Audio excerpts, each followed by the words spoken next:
Sup guys, it's Telis here, and welcome back to Arcurus for the final time, and welcome to the absolute final class overview set of videos. We are here to take a look at Blood Death Knight. This is the very last spec to cover in terms of all of the specs that you can play in World of Warcraft Legion. We have gone through all the tanks, all the healers, all DPS. All that is remaining is the Blood Death Knight, and so we're going to go through it in this 2-video series just like we have for every other class specialization. To be honest, I'm quite excited to be finished with this video because it has been a long, exhausting month and a half trying to churn these out as quickly as possible so that you guys can get info before the pre-patch, which is only a couple of weeks away, if even that. It's probably about 10 days away. Probably by the time I get this video uploaded, it will only be a week away until pre-patch. So we are so close to the beginning of Legion, and I wanted to make sure to get all of these videos out to you before that happened. So, just like all the other videos that you've seen on here, if you've taken a look at any of the others, we will, in this first video, look at the changed, removed, and new abilities for a a Blood Death Knight coming in Legion, and we will also look at the artifact weapon. You can see it right here. It's kind of okay for an artifact weapon. It's not my favorite, but it's definitely not one of the worst. So that is the artifact weapon. We'll be looking at abilities in the artifact weapon in this video. And then in the second video, we'll be taking a look at the PvE and PvP talents that are available to a Blood Death Knight in World of Warcraft Legion. With that being said, before we get into the big changes, or the changed, removed, and new abilities for Blood Death Knight, I would like to go over kind of some big changes to Blood Death Knight, and as I have with the tanking videos that we've done recently, kind of tell you where Blizzard is going in terms of the theme of the tanking spec here. So, first off, major changes you should know about Blood Death Knight is that, as with the other Death Knights, basically your runes now, you just have runes as a resource now, instead of there being blood runes, frost runes, unholy runes. You now just have your regular just runes, okay? No death runes, nothing like that. Blood Death Knight was really the only Death Knight, I believe, that still operated with the 3 tiers of runes, whereas Frost and Unholy had kind of dropped to 2, with Death kind of counting as both. So now it's just all runes, so any ability that costs any amount of runes, just if it costs 1 Unholy, 1 Frost, it now costs 2 runes. That's all you need to know now, is that that is basically the major changes, that it just costs like, how many runes it took before, it'll cost the same. It's just, it's runes now instead of different types of runes. With that being said, all of the different tanks in the game, as I've mentioned in the recent tanking videos, have been kind of given more of a concrete theme to go with their spec, to kind of separate them from from other tanks, to kind of give them their own identity. It's very similar to how, like, an identity of a Resto Druid is so much different from the identity of a Holy Paladin. They're very different in their healing identities, and they've tried to do the same for tanks. So we've gone through Guardian Druids, which is all about having the big, massive health pool that no one else can match, and then mitigating damage to that health pool. We have a Vengeance Demon Hunter that's all about basically soul reaping and taking lesser soul fragments and restoring your health while dealing damage to the target, and with a little bit of parry tossed in there for some defensive capabilities. We have Protection Warriors, which is all about your shield and using your shield to block. It's your typical sword and board tank. You have your shield, shield wall, shield block. Everything is there. Deals with the shield and how to enhance the shield in its protection. You have Protection Paladins, which are all about, it's got kind of a little bit of elements from many of these different specs, but its main element is using the Holy Light as an amplifier for your defensive measures. That's basically the entire basis of a Protection Paladin. Also, in addition to that, it's based on cooldowns, whereas other specs may be a little bit different. it is the really the only tanking spec that has multiple defensive cooldowns, and you will have to kind of time them based on what you need for the situation. So protection paladins are all about holy amplification of their defensive capabilities and cooldowns. And then lastly, in the most recent video, we talked about brewmasters and how they are all about the dodge and the stagger, and drinking brews to enhance your dodging and your ability to stagger and shrug off damage. Well, now we get to Blood Death Knights, and Blood Death Knights are all about the magical shielding. So you have the shields with both a Holy Paladin, sorry, not a Holy Paladin, Protection Paladin and Protection Warrior. Those are the actual physical shields. This is more about magical shields, your blood shields, your bone shields, and then on top of that, also getting some life steal, or not really life steal, but really some life return based off of your death strike, which should be very familiar to all Blood Death Knight tanks out there. So, with that, let's go ahead and look at the removed abilities for Blood Death Knights. There are a ton. In fact, I think they set a record for the most abilities removed, but do not worry, I do believe Blood Death Knights are in an awesome position for tanking in World of Warcraft Legion. And in case you haven't been paying attention to the other videos in terms of what I think will be a good tank, what will not be a good tank, and what in the world was going on right there. There was it looks like a paladin here that was actually being attacked by all the guards. That's actually really hilarious. Anyways, if you haven't been keeping up with the different videos, basically the Blood Death Knight falls into the mid-range, kind of with Brewmasters, in terms of their ability to AoE tank. I think Guardian Druids, it's going to be about on the same level as a Guardian Druid, I'd say. I think that's pretty fair. Maybe a little bit above, but I think Protection Paladins will probably be the #1 AoE tank, and then from there it'll go Blood DK, Guardian Druid, Brewmaster Monk probably, and then Vengeance Demon Hunter, and then finally Protection Warrior I think is by far the worst in terms of AoE tanking. That being said, let's go ahead and look at removed abilities. First, Army of the Undead, or Army of the Dead, has been removed. It is now Unholy. Unholy is all about raising dead minions around you, so it has been, put into a specific unholy role. You do not have access to it. Blood Presence, Frost Presence, and Unholy Presence all have been removed. Basically, any type of stance dancing, stance switching has been taken out of the game. It is no longer available.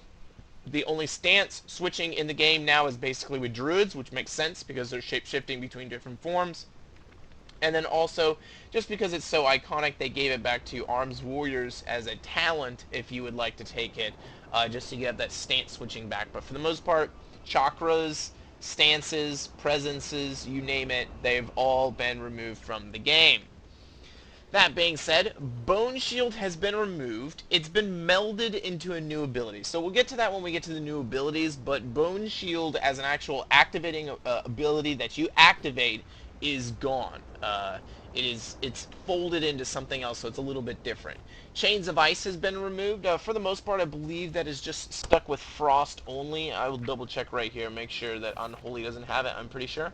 Yes, Chains of Ice, they do have Chains of Ice. So Unholy has Chains of Ice, Blood does not. They have lost Chains of Ice. That's something that you're going to have to pay attention to in PvP specifically. Dark Simulacrum, if I pronounce that correctly. I know each Death Knight video I've had trouble pronouncing that. It is a PvP talent, so we still have that, but you're going to have to actually spec into it for PvP.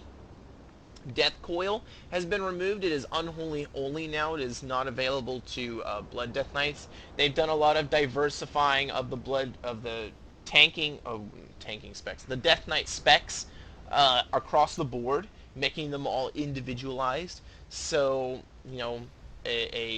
basically a casualty of that is losing Death Coil as a Blood DK, or Death Coil. Empower Rune Weapon is Frost only. That has been taken out. Horn of Winter is also now taken out as a Frost talent, only available to Frost DKs. Icebound Fortitude, which was a defensive cooldown, basically now is only Frost as well. Just as I kind of went through with Protection Paladins, basically the amount of cooldowns that a tank has been reduced significantly. You're going to have like a big cooldown that you can use, maybe a small cooldown, but for the most part, you're going to have to really pay attention to when you use your cooldowns. The exception being a protection paladin, which is all about the cooldowns and so forth. So, just something to note there. Icy Touch has been removed, and with that I'll say Plague Strike and Outbreak have been removed.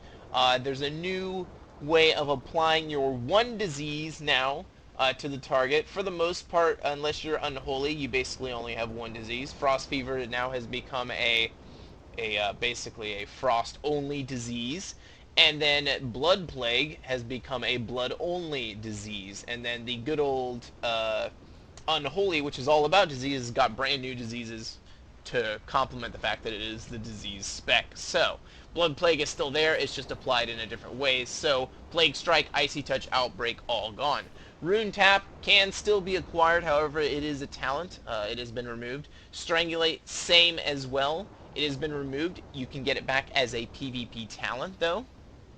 Dark Sucker, I believe I pronounced that correctly. I think I looked it up for one of the older videos to make sure that I got it right. Who knows if it's right this time around, because it's been a while since I've done a Death Knight video. That has been removed from the game. Power of the Grave has been removed. We're starting to get into these passives here that have been removed. Resolve has been removed from all tanks. That used to be the tanking solution that Blizzard implemented. Now it is basically gone. Veteran of the Third War is gone. Its name lives on, however it's completely different, so I decided to just say that Veteran of the Third War is gone. It did a lot of things, like I think there was like a little bit of dodge chance or parry chance in there, and all kinds of different things, stuff dealing with multi-strike, all kinds of stuff. They basically just stripped the whole thing clean. They're like, we like this name, we're going to bring it back, and we'll use it for something else. So we'll look at that when we get to the new abilities. Will of the Necropolis, Necropolis, however you would like to pronounce it, is gone. Soul Reaper is gone. It is an unholy talent. And then lastly, Runic Strikes is gone, which was a passive, I think, secondary stat buff. So, basically, Blood DK has lost a lot in terms of abilities. I think I counted it was 23 overall, how many they've lost. But when you think about it, you lost 3 of those are presences, okay, which they've baked into your basic damage overview. 3 of those are basically disease applications, which you're not going to be using as a function anymore, so that is gone. So a lot of this, and then a good chunk of them are passives, so for the most part, I don't worry if there's a lot of pruning on your class, because it's replaced by new abilities, it's replaced by a talent tree that's pretty much completely brand new. I mean, just a tease here of the second video, take a look at this PvE talent tree and you'll have trouble finding a lot of the stuff you're accustomed to. A lot of it is just gone. It's been removed. So, it's now gone. But, so do not worry about the pruning. Overall, Blood Death Knights are still going to be in a great spot. Thankfully, that's the last time I'm going to have to say that, but basically, pruning is way over-exaggerated by the World of Warcraft community on how much has happened and how much it'll be a detriment to you. Do not worry, it's in pretty good shape. With that being said, let's go ahead and look at the changed abilities for a Blood Death Knight. The first being Anti-Magic Shell, and I do believe I may have missed this in the other videos, but Anti-Magic Shell, I did mention its cooldown has been increased from 45 seconds to 1 minute. However, what I did miss, I believe, is that it used to absorb just 100% of magic damage, you know, straight up. It would, you know, 100% magic damage, it would absorb through all of it for 5 seconds. At least that's what the tooltip indicated when I was comparing these two. Now it actually has a set amount that it will absorb. So using Anti-Magic Shell, basically you're going to absorb up to 850,000 damage, and then it goes away. And then this damage absorbed still generates runic power. But cooldown increased from 45 seconds to 1 minute. Blood Boil. So a big change here. And this is something they've been doing across the board, and this is why I mentioned, you know, the AoE capabilities of the different specs earlier, and this is because they've really cut down on how easy it is to get AoE threat. They want it to be more of a challenge. Prop Paladins, I think, are easily going to be the best. But on top of that, these other specs have kind of had a cutback on how, how you're able to do it. Now, Blood Boil no longer costs a rune. So that was what limited it before. You could use Blood Boil as much as possible, as long as you had the runes for it. That's no longer going to be the case. It now has a 7.32 second cooldown, but it has 2 charges. So I can use it right here, and I think it looks kind of cheesy that I like raised my weapon up in the air for Blood Boil, but that is the animation for it. But Blood Boil will still, its cooldown will, I think, be close to where it was on live, if you consider blood runes, and when they would come back up. But do know that it has changed in the fact that it actually has a cooldown now, but it has 2 charges, and it will no longer cost a rune. So a little bit of a difference there in how they're changing things up. They decided that they did not want Blood Boil costing any runes. They want to save your runes for something more important, which we will get to down the line. Control Undead. This is basically any type of controlling feature in the game. Used to have some type of haste debuff. I believe it was a 30% haste debuff to make sure that whatever you controlled was not too strong for some... I don't know why they did it. That has been removed. So the haste reduction debuff is now gone when controlling Undead. Dancing Rune Weapon. Its parry chance has been increased from 20 to 40%, but its cooldown has been increased from 1.5 minutes to 3 minutes. So this is in line with all of the changes that have gone through that make cooldowns a lot longer. Basically, they want the cooldowns to be longer. And I actually have 2 there, and we'll get to that in the talent tree. It's kind of hard to see, but I actually have 2 there. But basically, Blizzard wanted to basically, as we've seen with the different tanking specs, make your cooldowns longer, make you really think about when you're using your cooldowns. So yeah, you're going to get 40% parry chance, but at the same time, it's not a 3-minute cooldown, so be careful of it. Death in Decay. Its cooldown has been reduced from 30 seconds to 15 seconds. So this is a bonus in terms of basically being able to get that AoE out there into the world, is having Death and Decay on a 15-second cooldown, which is really nice. And on top of that, your Heart Strike, yes, you heard that right, Heart Strike will hit 3 additional enemies if within your Death and Decay. So the Death and Decay amplifies your, basically your Heart Strike if you are within that Death and Decay. So it's a little bit playing off of the, basically one of the main thematic elements of a holy I keep saying holy paladin, a protection paladin, about how the light infuses your abilities and makes them stronger and makes your defenses better. Basically, Death and Decay on the ground below you will make your AoE better with Heart Strike, which we'll get to when we get to the new abilities, or I guess you could say returning abilities. So, that is the change for Death and Decay. Probably the biggest one that you want to know is that its cooldown is now 15 seconds instead of 30 seconds. Death Gate's cast time has been reduced from 9 seconds to 4 seconds. Just quick switch there. Makes it quicker to cast Death Gate. Switching up the first letters of those there. Death Grip's cooldown has been reduced from 25 seconds to 15 seconds, which is a great change for Blood Death Knights. They're the only ones that get this nice reduction in the cooldown there. All the other Death Knights still have the 25-second cooldown, but Blood Death Knights now have a 15-second cooldown, which is really nice. And also considering that some of their ability to snare targets has been taken away, it's nice to be able to have this here. For instance, like Chains of Ice, it's nice to be able to have a 15-second cooldown Death Grip at your disposal. Now, I will say one other change for Death Grip is that it increases threat generation by 200% for 3 seconds. Let me pull up the tooltip here so you can actually see it.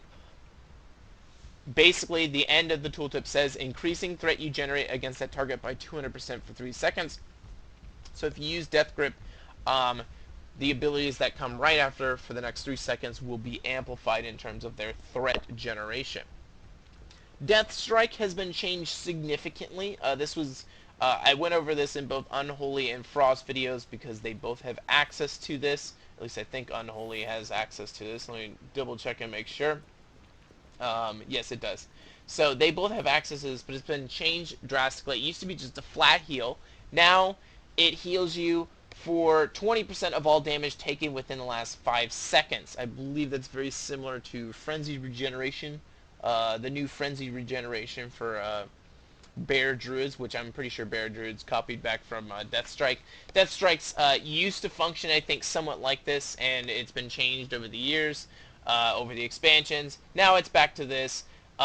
Basically, 20% of all damage taken in the last 5 seconds. It has a minimum of 7% of maximum health. So, you are at least going to heal for 7% of your maximum health every time you use Deathstrike. It could be more, though, if you've taken a lot more damage than you expected in the past. So I guess you could say if you took 80% of your health bar in damage, 20% of that will go back to healing you. So you'll get about like a 20% heal, if I did the math correctly on that. A 20% of your health back, something like that. If I did that correctly, I think the math's a little bit off. I think that would be if it was 25%. So it'd be more like 18, 17%, something like that. But still, a pretty big heal that you're going to be able to get out of it. Now, do take note that it does not cost runes anymore, and instead costs runic power.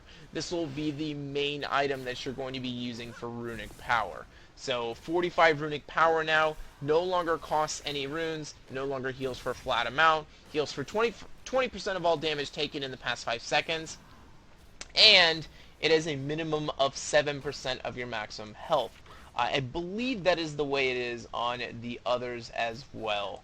Let me just take a look real quick just to get an idea, just to make sure. Yes, it is minimum of 7% health. So that ends up being a lot. As a Blood Death Knight, you're sitting here with a 2.3 million health pool, which I think ranks, if I am correct, ranks second amongst all tanks after Bear Druids, which have an immense amount more than you. And then Prot Pallies, I believe, are at the very bottom with the least amount of health. But nonetheless, plenty of health here to get healing out of Deathstrike. Mind Freeze now has a 15-yard range up from melee range, so there's a buff there to Mind Freeze, which is really nice. It locks out spellcasting for 3 seconds down from 4 seconds, so just that's kind of something that's been put in there that's baseline, so that all melee are basically only locking out for 3 seconds. That 4 seconds could have come from something else that I didn't notice when looking at my update, but for the most part, just know that it's now a 3-second lockout and it's a 15-yard range, which is pretty cool. Raise Ally no longer costs any runic power. This is a welcome change. Raise used to be irritating to make sure that you had to save up some runic power in case you needed to revive someone. Yeah, that's not going to be a problem anymore. You just go ahead and raise whenever you want. Vampiric Blood has had its cooldown increased from 1 minute to 1.5 minutes, and it increases health and healing. Its increase in health and healing has been increased from 15% to 30%. So before it would only increase your health and healing by 15%, now it increases it by 30%. Crimson Scourge. This is the ability that basically allows you to get a reset on your, let's go ahead and pull it up just so we have it here. It's a passive.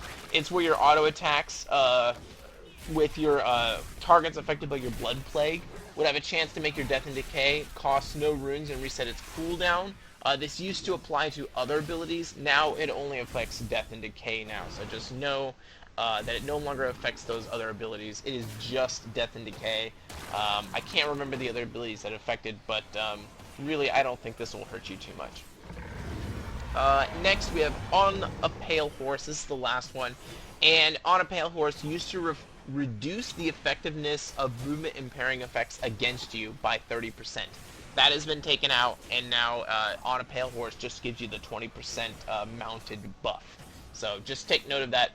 There's a small change there with On a Pale Horse. With that being said, let's go ahead and take a look at the new abilities so we can round out a Blood Death Knight's kind of ability. We can round out a Blood Death Knight's abilities so we can see just how they're going to function.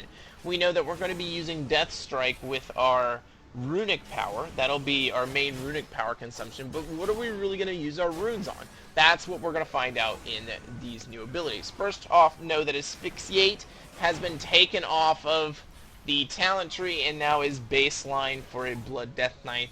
I like the Darth Vader grab. So I'm glad to see it there as a baseline. A new ability is called Death's Caress. I do not know what the icon looks like, so I have to open up my my ability book here, my spell book here. So here it is, Death's Caress. Reach out with necrotic tendrils, dealing 33,000 shadow damage and applying your blood plague to the target. A shadowy disease that drains 157 health from the target over 24 seconds. So, blood plague is there. I'm sorry, I did not check to see whether blood plague's duration has changed, because it's just a passive effect, so I didn't check on that. But this is the new ability. It's called Death's Caress, and I have it right here, so we'll go ahead and use it down here. And first off, you can hear some of the new sound effects. I'm going to go ahead and go through abilities that I've already talked about real quick, which is basically, I believe, just Blood Boil, which you can see right there. And then I think the only one that I have not gone through is going to be Death Strike, which I will have to use this a little bit to get enough to use Death Strike, and then here's Death Strike right there. So you can see the new animation for Death Strike and how it works, so it's pretty nice. With that being said, let's take a look at Death's Caress. So we'll go ahead and use it right here. As you can see, I just kind of like shoot out blood. We'll use it from range a little bit. It does have a 30-yard range, so you can attack them with this from afar. See there, I just kind of like shoot out blood out of my fists, and then the target now has Blood Plague on it. So this can be a way of, this is basically your range of doing some damage. That's why it deals 33 damage right off the bat, so that you can get some instant threat on a target at range, which is what all tanks basically are allowed. They have some type of ability that they can cast at range that deals some damage, that gives some threat. You don't want to be entirely dependent on having Death Grip be your only ability there. And yes, Death and Decay does have a nice range on it, but many times what you're going to want to do is you're going to want to have Death and Decay at your feet, and then you'll want to pull with something else instead of pulling with Death and Decay. So that is why they gave that there, so you have a way of kind of AoE threat, or not AoE threat, but range threat generation for you. That is the new ability, Death's Caress. So this is basically taking out your Icy Touch, your Plague Strike. This is the new one. Much better than Plague Strike used to be, so I wouldn't complain. This is definitely a better option. Gorefiend's Grasp is now been also taken out of the talent tree and is now baseline. It is on a 3-minute cooldown now, though, from 1 minute, so a big nerf to its cooldown. I'm not sure how that'll affect basically Blood Death Knights. I think in PvE it won't hurt you too much. In PvP you may not like it as much. Having it on 3-minute cooldown, that's kind of a bummer. I know that other Death Knight specs are kind of bummed out that they can't get Gorefiend's Grasp in their normal spec rotations for Frost and Unholy. It's Blood now, but its cooldown is significant, so I don't think you're missing too much out of that. Heart Strike has been brought back into the game. I believe I was trying to figure out how long it's been since Heart Strike has been removed. I think it was removed either removed at the end of Cataclysm or at the end of Mists of Pandaria. Anyway, either way, it's been gone for at least one expansion now, and so it comes back. And it functions very much the same way. Instantly strike the target and one other nearby enemy, causing physical damage and reducing the enemy's movement speed by 50% for 8 seconds. I cannot remember the old tooltip, but I do not believe it reduced the movement speed of an enemy by 50%, so this is kind of your snare. It's really your only option as a DK in terms of a snare, so you have to be careful of it. Now, it says down here, generates 5 bonus runic power. I don't know what in the blazes that means. What is bonus runic power?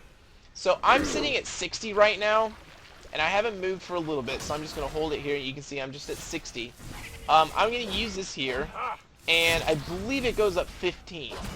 It does. So I'm going to guess that the tooltip is messed up and that it actually generates 10 runic power, and then somewhere, somehow, it gets an extra 5 bonus runic power. It's just a tooltip error. I'm not sure why it does that, but basically, Heart Strike is going to be your main method of actually, you get your Blood Plague on your target. It's going to be your main method of actually getting your actual runic power. Is going to be through Heart Strike. So glad to see it back. It really fits now with the spec. They could have brought back Blood Strike but I think everyone's forgotten about that by now. So Heart Strike is back, and it is available for Blood Death Knights, and it is a core part of your rotation. Which brings us to the next ability, which is what you're going to be really spending your runes on. While you will be spending your runes on Heart Strike to make sure that you have enough runic power to spam Death Strike, you are going to be using your runes on Morrowind. Morrowind. It costs 2 runes. Smash the target, dealing 174,000 physical damage and generating 3 charges of Bone Shield. Bone Shield surrounds you with a barrier of whirling bones, reducing damage you take by 20%, so that's part still the same, and then increasing your haste by 10%. That part is a buff. Each damaging attack consumes a charge, lasts 30 seconds, or until all charges are consumed. So we will go ahead and use it on this target right here. You have to be in melee range for this, so you can't just pop on, you know, your Bone Shield or your Morrowind, and be done with it. This actually does damage and gives you a shield, so that's pretty cool. So there we go, the damage and the shield, and I will sit here and I'll beat on this target, and I can use my runes for this, or I can use it for Death Strike to get some, or I can use it on Morrowind to get shields. I'm not sure how high your shields can stack. We can test it right here. 9 shields, 10 shields. 10 shields is the max. So if you're sitting at 7, or I should say 8 or above, you don't want to waste your runes on Morrowind because you won't get any more stacks in that. You get 10 stacks. Your haste does not increase by multiplying amounts depending on the stacks. It just means you have more stacks for them to break down your Bone Shield. So, basically, let's put this in a nutshell. I know there are a couple of abilities I still have to go over with a Blood DK, but your rotation and how you're going to tank as a Blood DK is now set in stone. I will even test it on the tank dummy, which scares me to death, you guys know of. Basically, you will be using Heart Strike to generate your actual damage. You will be using Heart Strike to deal damage and to generate runic power. You will be using your Death Strike to heal yourself, and then you will be using your Morrowind. Oh my gosh, that ability is going to annoy the crud out of me. To mitigate damage through your Bone Shield. Okay?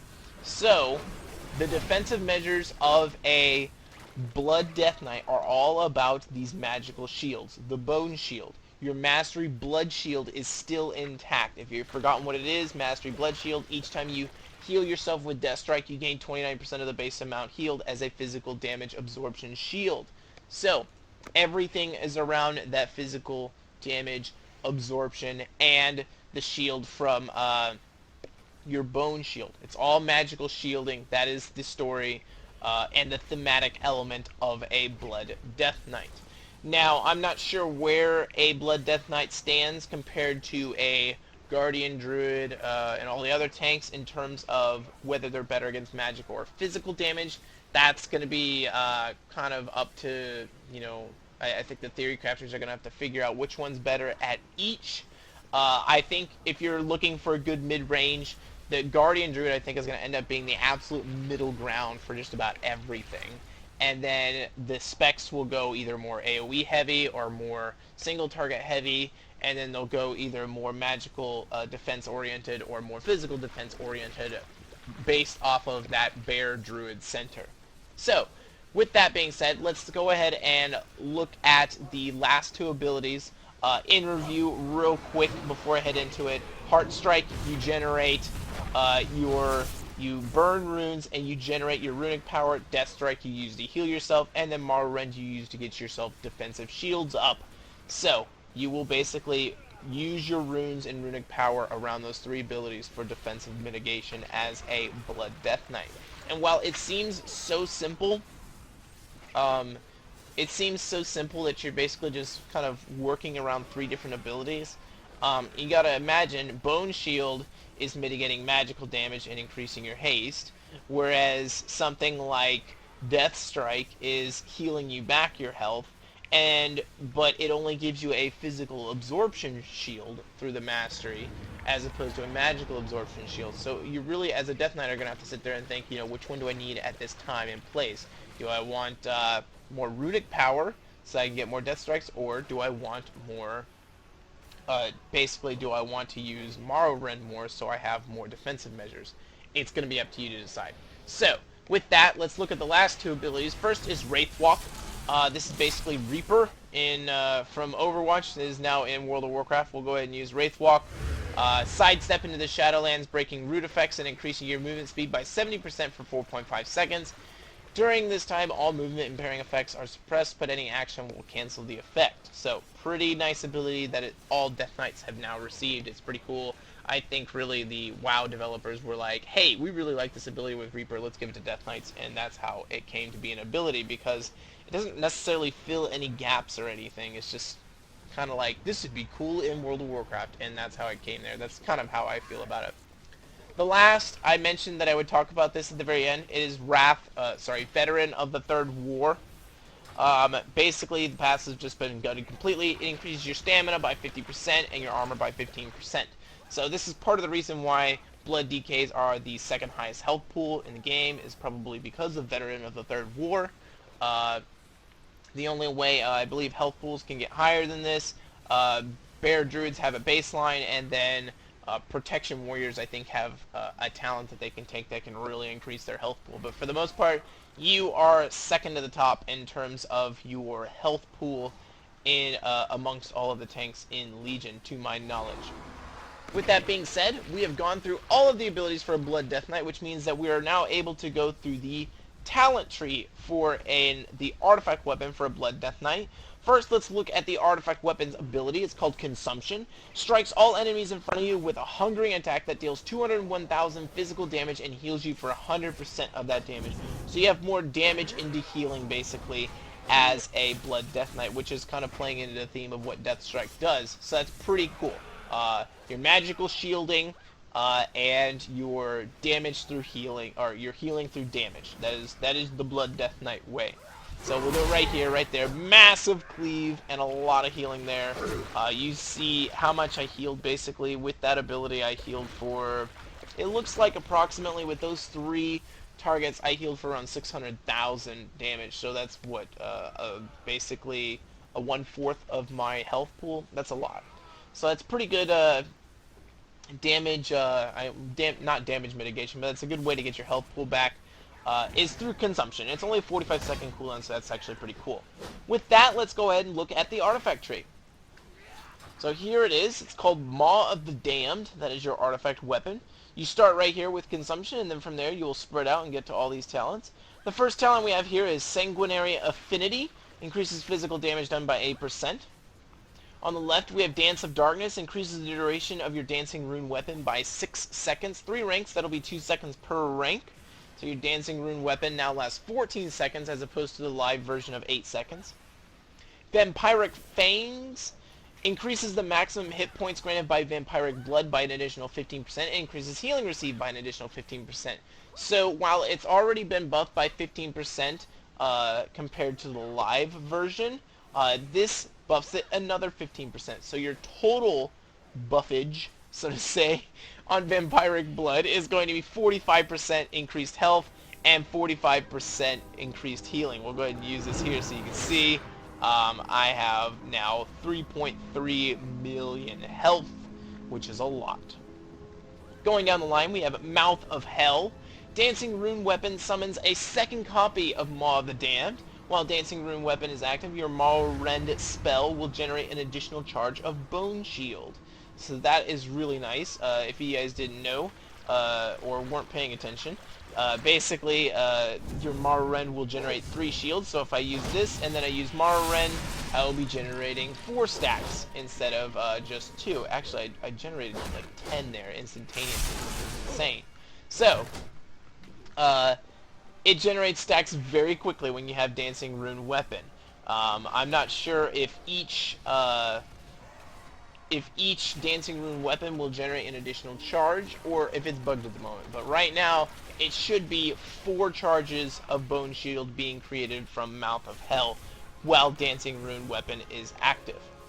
On the right-hand side here, we have Rattling Bones. Morrow Rend has a 30% chance to generate an additional charge of Bone Shield. So it could have been also from that. So we could have got extra on charges of Bone Shield. So as you can see in this tree so far, it's all playing into the magical shield effect ability of a Blood Death Knight, the thematic element of a Blood Shield, of having magical shielding. Iron Heart increases your armor by 6%. That'll be 2% per rank for 3 ranks. We have Blood Feast. Heart Strike heals you for 25% of the damage it deals. That plays right into what Death Strike does. So you're basically more healing into damage into healing on a Blood Death Knight. Here we have Bone Breaker. Increases the damage done by Morrow Rend by 24%. That's 3 ranks, 8% per rank. We have All-Consuming Rot. Increases the damage done by Death and Decay by 24%. Once again, 3 ranks, 8% per rank. And then our first epic portrait down here is Unending Thirst. While Blood Shield is active, so as long as you've done a death strike with, how much time do we have on it? It does not say. I'm not sure how long your shields actually last. But so long as your Blood Shield is active, you gain 50% leech, and damage dealt by Death Strike is increased by 50%. So basically, you want to have your shield up as much as possible. And that is basically where you're going to want that. It looks like it's 10 seconds on the Blood Shield. So as long as you're keeping your Death Strike up, you can keep that shield up, which means that you will get 50% leech, and your Death Strike is increased by 50%. So just make sure that you have your shield up and you'll be in good shape. Basically, this plays in more to the fact that you do more damage, the more, basically the more health that you will receive back, the more leech. That's the Blood Death Knight way. On the left-hand side here, we have Meat Shield, increases your stamina by 3%, 3 ranks, that'll be 1% per rank. Down at the bottom, we have a Vein Render, increases the damage done by Heart Strike by 24%. That is a gruesome title for a talent, Vein Render. So that'll be 3 ranks, that'll be 8% per rank for Heart Strike. I'm kind of surprised that there's such big bonuses to damage in this talent tree. For all the other ones, it's been like 10% or so, but this one, for some reason, it seems like you really are going to have to, you're really going to have to level up your Blood Death Knight's artifact weapon to get stuff online faster. The last epic portrait over here, I'm going to butcher this pronunciation. It's Umbilicus Eternus. After vampiric blood expires, you absorb damage equal to 5 times the damage your blood plague dealt during vampiric blood. So let's go ahead and use vampiric blood, and then we will see how this works out. So we'll go ahead and just put blood plague on each one of these, and then we'll see what happens at the end of it. You can see it right here, absorbing damage dealt by blood plague. As you can see right there, absorbs the next, wow, it's a lot. 1.2 million damage. I'm making sure, I'm like counting like decimal places over, make sure I got that right. That is a huge absorption shield. So, vampiric blood, 1.5 minute cooldown now, but that is it. If you have blood plague on a lot of target, if you spread it out to a lot of targets, we're talking about a ton of absorption that you will get at the end of vampiric blood. So if you time vampiric blood just right, you can mitigate a lot of damage as a blood DK. Over on the right hand side, we have Grim Perseverance. Increases your parry chance by 3%. 3 ranks, that'll be 1% per rank. Down at the bottom, we have, oh my gosh, another word. Jeez. Coagulopathy. Oh my gosh, I don't know if that's right. Increases the damage done by blood plague by 24%. That'll be 8% per rank for 3 ranks. The doctors out there in the world will have to tell me how that's pronounced, because that's insane. Coagulopathy. That's insane. The last ability here is going to be Skeletal Shattering. Each time Bone Shield absorbs damage, as a chance equal to your critical strike chance to absorb an additional 8% of the damage. So it gives some more option for critical strike to be an option for Blood Death Knights come World of Warcraft Legion. And it also plays into, just like the others, basically all about absorption, magical absorption shields, and leeching. That is your Blood Death Knight way. So, that is everything with Blood Death Knights in World of Warcraft Legion. I hope you guys enjoyed this video. In the next video, we will look at the PvE and PvP talents for a Blood Death Knight, and then that will be the absolute final video in this class overview series. From Arcurus, this is Tearless, and I will see you guys later. Tearless out.